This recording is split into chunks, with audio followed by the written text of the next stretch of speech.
pattern 1, and I'm going to go ahead and start with the left hand. The left hand's a little different. Previous videos I would play broken chords in the right. Now we're going to play them in the left.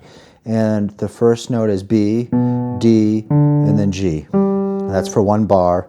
And then another bar we have E minor, B, E, and then G. And then for 2 bars, the B minor, B, D, and then F sharp. I'm going to go ahead and play it in 8th notes. The duration will be 8th notes. I'm going to go pretty slow so you can just get the feel of it. Left hand only. 3 and 4 and 1, 2 and 3, 4, 1 E minor, 2, 3, 4, 1, 2, 3, 4, 1, 2, 3, 4. Now I'm going to be using this pattern we've done before. It's really popular in songs. It's upbeats, and I'm going to use these notes for the first chord, just like the last 2 videos. So you want to check those out if you haven't. I'll leave the link in the description. And then E minor, and then B minor. And they're all upbeats. So it's like 1, 2, 3, 4. So getting both hands to work can be tricky, so here's a quick tip. This has helped me and many of my students. I'm going to play 1, 2. The middle note of the chord in the left hand will always line up with the right hand. And I made it that way so the inversions will also work. So here's G major for a little bit. 3 and 4 and 1, 2, 3. Now watch E minor. 1, 2, 3, 4. So that is always in the middle. B minor. We will line up again with the D. 1, 2, 3, 4. All right, now I'll play through this phrase and I'll include the B minor for 2 beats. Sorry, 2 measures. 3 and 4 and 1, 2, 3, 4. E minor, 2, 3, 4. Focus on that middle note in the left hand. 2, 3, 4. One more time. 3, 4. So that was the quick tip, getting lined up. Just in this case, the middle note of the G chord, E minor, and B minor will line up with the upbeat. All right, pattern 2, we're going to mainly focus on the left hand because we're going to be playing octaves. And I deliberately have decided to keep the right hand position the same, especially if you're a learner that's really new to octaves, because you're going to want to focus on that. Don't worry, pattern 3 and 4, I have some other stuff happening with the right hand. So let's go ahead and look at the notes we're playing. We're going to be playing them broken, and I'm just going to play G and then down an octave. And you're going to do that a total of 4 times. It's going to be the beat, the quarter note, and then we're going to play the E, and then the B. By the way, the E we play for 4 beats too, and then the B we're going to play for a total of 8 beats. The first thing I suggest, has helped me and helped some of my students, so I hope it will help you, is just get used to playing those notes. You don't have to worry about a tempo just yet. Try to feel the instrument. Keywords here, listening. You make sure you're thinking about floating above the keys. Make sure that you're leading with the elbow. So here I go, G. I'm just going to play it and speak a bit. E.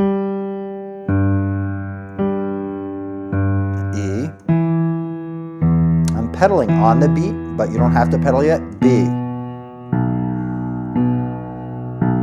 And so forth for 2 measures, the B. All right, so I'm going to start with the G. Some students really think they have to be in locked position, so they do this back and forth. That might be a technique, but in this case, I'm trying to teach fluency, floating above the instrument. Everyone's built differently, so we're going to really think about moving with the instrument. And then notice that G, my thumb's already ready at E. It's just because I've been doing this for a long time, and so I just know where to go. E to the E. listen to your sound, by the way, because some learners will play the thumb, that's right, louder than the pinky. If that happens, you'll get there. The B is tricky because it's going lower, and depending on your body size and all that, I've seen some students, and teachers exaggerate, I've seen some students do this. They kind of twist, they lock their elbow. So remember what I said earlier, two main phrases, floating above the keys, leading with the elbow. Extra tip here, depending where your experience is, if you want to, you can use the bench. Hopefully we all have benches. I've used stools for a long time.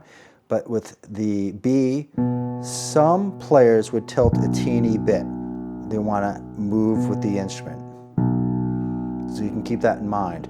Now I'm going to play the left hand in time, and then when I repeat, I'm going to put both hands together.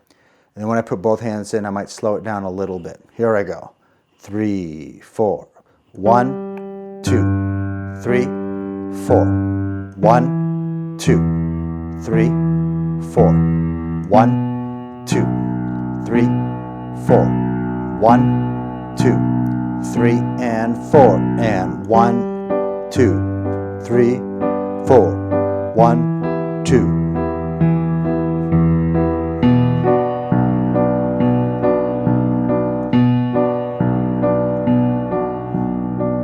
All right, so we'll have this again with the play along. And a quick tip, some of you have asked me to even slow it down more. I'll try my best to do that, but remember there is a cog wheel on YouTube that you can slow things down, and it does a pretty good job. It doesn't really change the pitch too much, unless if you go to like 80%. Hopefully that will help. Hey guys, real quick, sorry to interrupt. It would mean the world to me though if you enjoy my content. Please consider hitting that like button, because then it will reach awesome learners like you. And also please consider subscribing, help the channel out. All right, now to pattern 3. All right, pattern 3, we're going to start with the left hand. And by the way, this is a very similar pattern to part 2's video, but I created an 1/8 note duration pulse with quarter notes. So it's a little different. But this is another example where I like to build foundations and have kind of a curriculum base, goals and ideas so the learners aren't too confused. So here are the notes we're using. G, then D, then G, and then back to D. And that's repeated, and I will demonstrate it slowly with the correct rhythms. 3 and 4 and 2, 3, 4.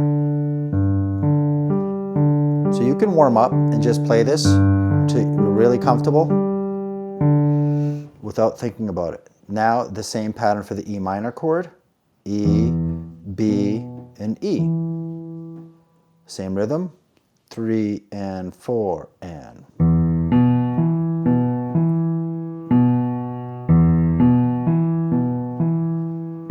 So play that so you don't have to think about it. Listen to your sound. Use that checklist that I've been talking about with leading with the elbow, wrist relaxed. And then the B, 3, 4 and.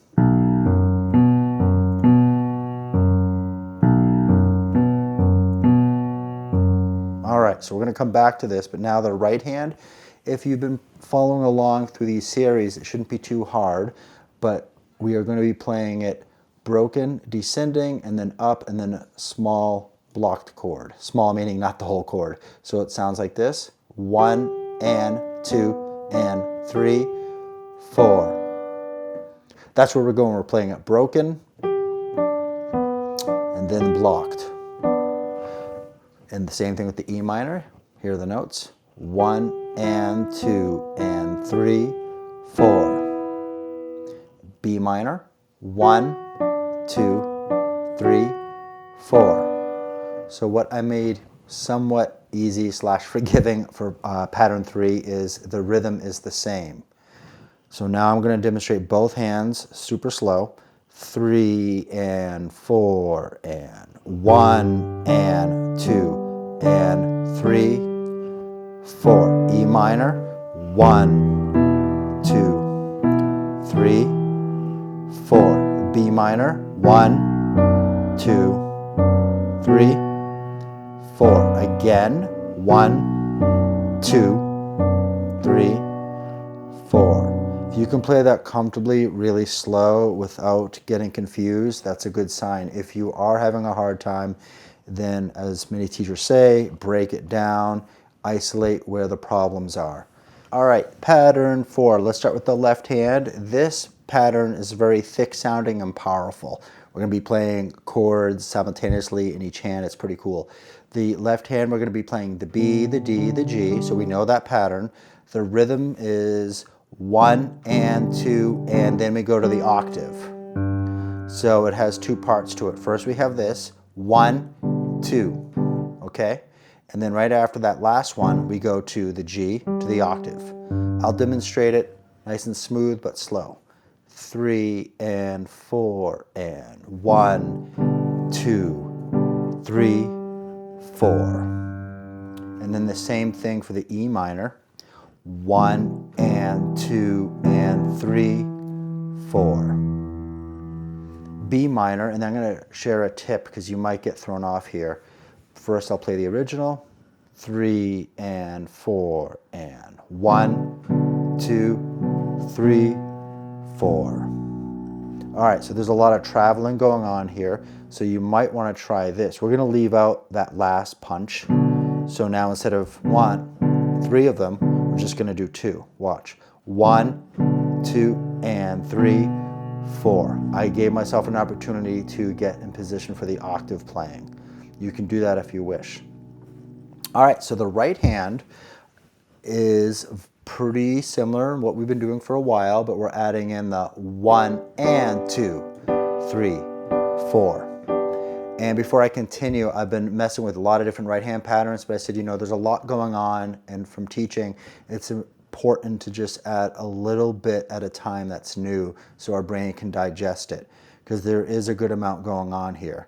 So the only thing that I've changed with the right hand is there's 1 and we're playing on the beat, 1, and then it's upbeats, because there's a lot of stuff going down here. So I want to keep that in mind. All right, I'm going to demonstrate both hands really slow, and then I'll give some tips if you're still having a coordination issue. So we're starting here. This is the pattern 4, both hands, 3 and 4 and 1, 2, 3, 4 and 1, 2, 3, 4 and 1, 2, 3, 4 and 1, 2, 3, 4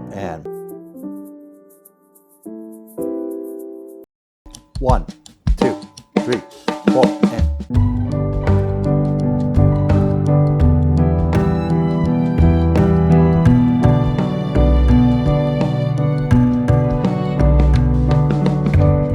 4 and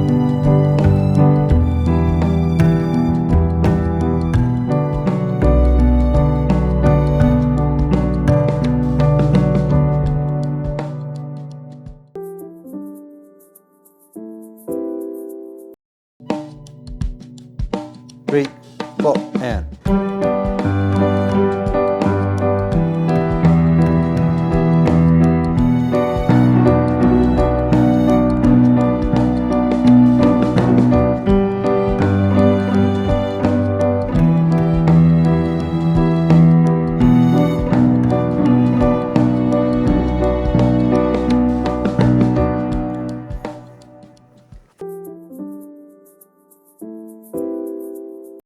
1, 2, 3, 4.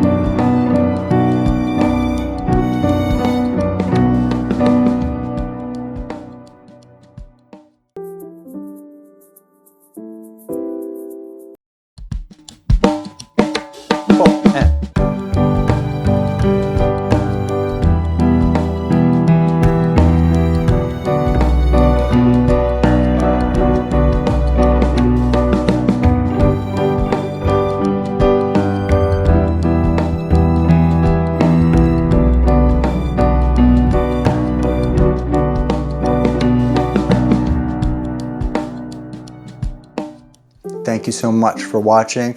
Hopefully you got value out of this content, and if you did, please leave a comment below. I'd appreciate it. I'd love the feedback. It is a new channel. I'm aware I haven't done many chords or scales yet, but I'm going to get there. But if you want to, and if this video is too tricky, you might want to check out part 1 and also check out some of my scale videos. Bye for now.